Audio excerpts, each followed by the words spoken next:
All right, let's go. Yo, yo, yo, yo, yo, yo, yo, yo. What is good, everybody? It is the Godfather of Gaming. You know what that sound was? The ageless wonder, the VR king of the crumb side, your boy Lincoln Clay coming at you. Just gonna take a little short road trip just for the sole purpose of making this video. So I will start out with a couple of things. For starters, it turns out that my computer was not dead. Now, my refurbished PC did arrive today, and I was getting ready to hook it up, but I disconnected the old computer, and something told me, you know what, let me try to plug this thing up one more time. So I took it to a different part of the apartment, and it fired up. So I'm a little bit embarrassed that the computer wasn't dead, and I wasn't able to catch that. But I am going to hang on to the refurbished PC for about a week just to make sure, just to cover my tracks. And if I don't have any problems with my PC, then the refurbished is going back. I mean, it was only 85 bucks. And if I had a need for it, I would keep it, but I don't. And then the other little tidbit is I have come to a very hard decision that I'm going to sell my Acura. Realistically speaking, the way things are sitting right now, the only time I drive it is to go to work, and occasionally I go to the store with it just to keep the car running so the battery doesn't go dead. Other than that, I'm not really driving it. So I've just come to the decision that, and then another thing to keep in mind is that, the Acura was my ace in the hole for this Lexus. So if shit ever goes wrong, then that Acura will be my ace in the hole. Now, there isn't anything wrong as far as this Lexus situation goes, but I will say that I don't want any car payments, even though my car payments ain't shit. I'm just going to go ahead and sell the Acura and pay this Lexus off, and that's going to be that. They probably going to be pissed off when all is said and done. I don't know if the credit union, they might be pissed off because, I've, if everything falls into place, well, I wouldn't have even had this car 2 months, and I'm already about to pay it off. And it's supposed to be a 3-year loan, so fuck that. I just don't want any car payments. Now, what I'm paying on this car ain't shit, but I still don't want the car payments. So I just don't like that shit hanging over my head.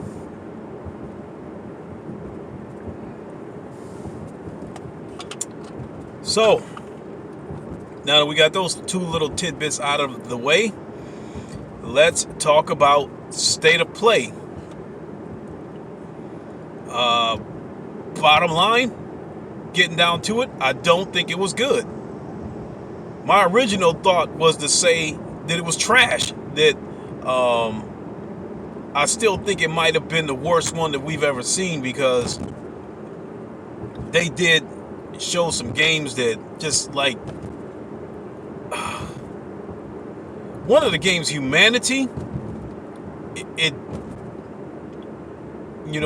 looks, it's a different looking game. I have no interest in it, but it is a different looking game. And then there was a couple of other games like Watam or whatever that thing is called. I have no interest in that whatsoever. They spent, actually, that game got a lot of airtime, and I forgot what the other game was. Looks like a strategy game that I have no interest in. I also think I also came in. I think I came in a couple of minutes late too when State of Play started, because I was just walking through the door when it started. Oh man.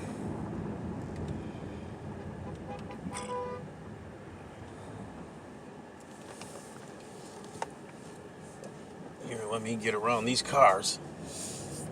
God, rush hour traffic again through construction. So, but one thing that I was disappointed about in State of Play is that we didn't get a date for Ironman VR. Because Ironman VR and a date for The Last of Us 2, that's the only reason why I was even interested in it. So truth be told, I didn't even really care that State of Play wasn't really all that good. All I really cared about was a date for Iron Man and a date for the Last of Us 2. So we got one of them.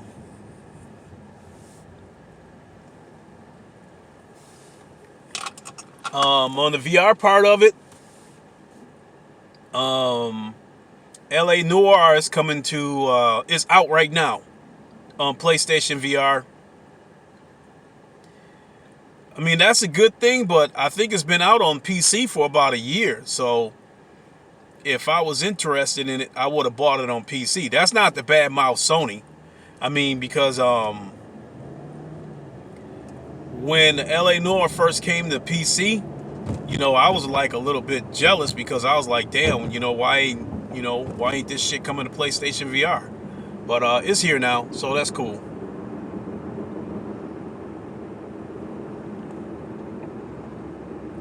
And then the other game, Gorn, I knew it was only a matter of time before that game came to the PlayStation VR.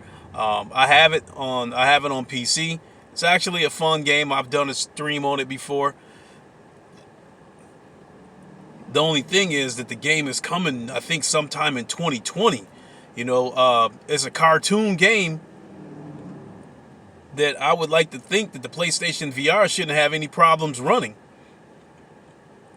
So, I thought it would have, I thought it would come, basically I thought it should have already been out on PlayStation VR by now. But hey, it's a cool game. I think it's a game a lot of people are going to have a lot of fun with. You know, it's a cartoon game, but there's some blood and gore in it. It's a funny game. It's a fun game, so that's cool too. Oh, good God. This traffic.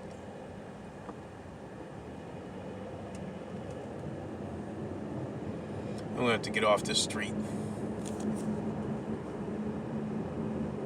And these cars are so bunched together so close.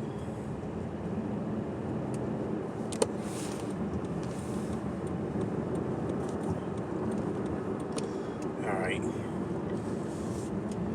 So, that's pretty much all I've got for State of Play.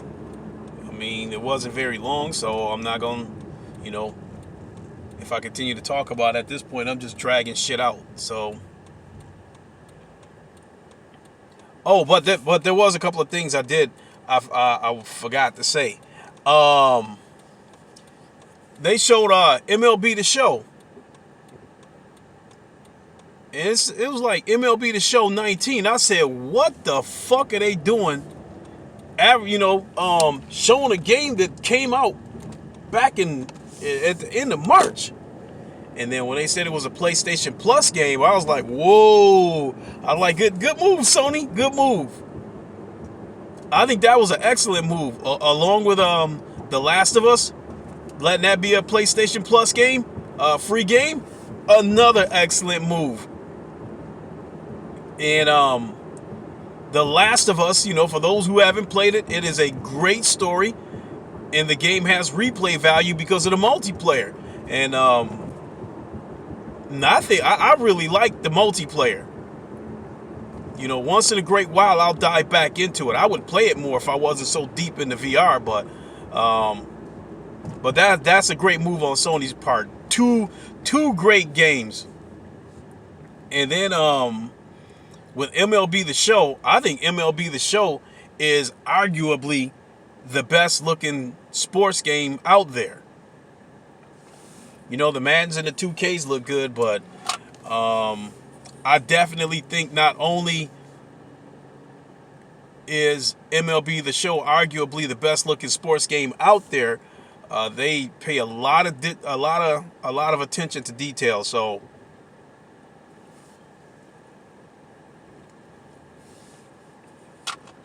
two great moves by Sony, you know. And so in closing this video, I think the last thing I want to talk about is, no, there's actually two more things I want to talk about. We'll start with Inside Xbox. I think that is today also. I'll start off by saying that, you know, it took, what an idiot.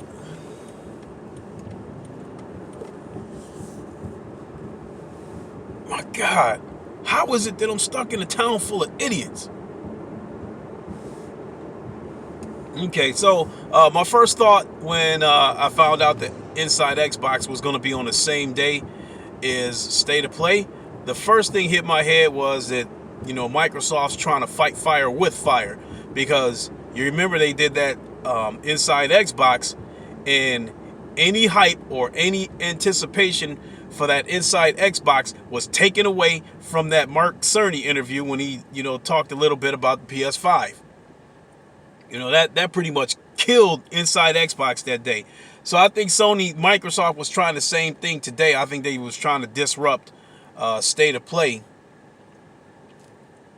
You know, with the announcement that, you know, Inside Xbox is going to be on, you know, be on today.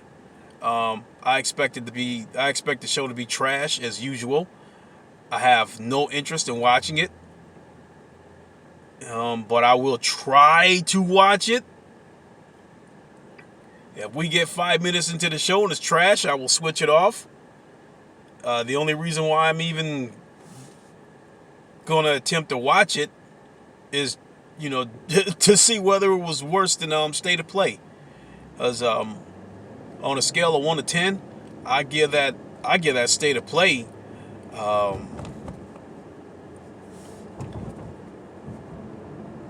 I'd probably give it a 4 or a 5, because I felt like the bad stuff they showed outweighed the good stuff that they showed. So I give that State of Play a 5.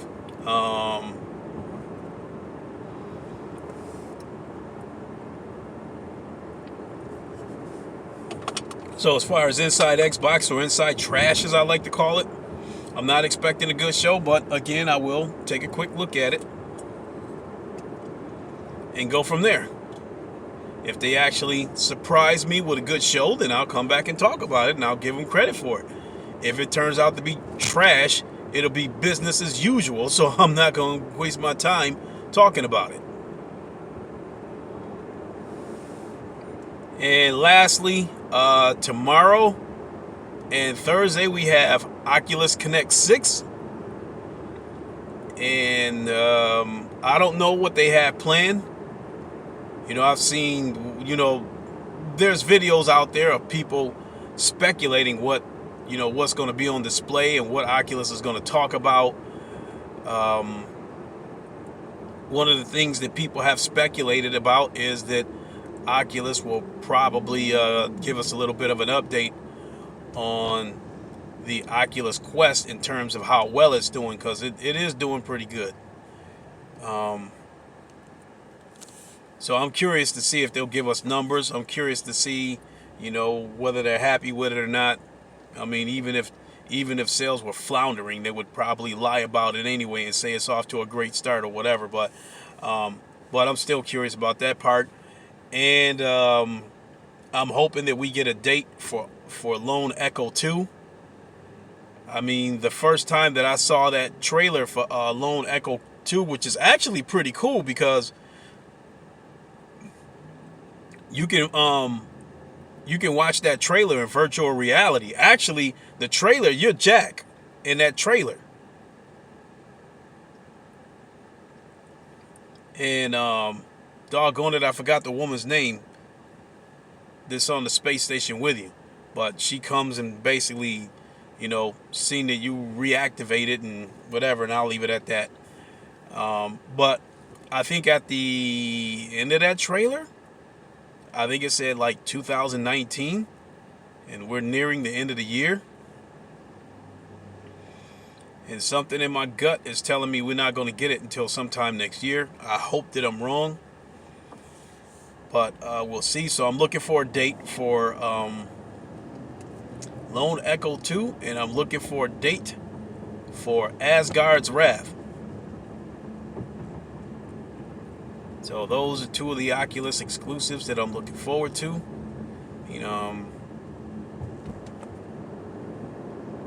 There's VR games coming out all over the place. They come out a mile a minute, but those are the two, as far as Oculus goes, that really stand out to me.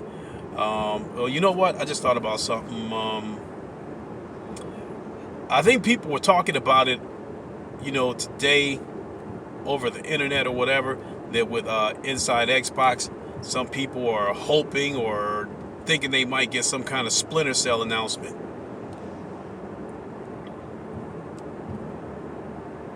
So we'll see what happens with that.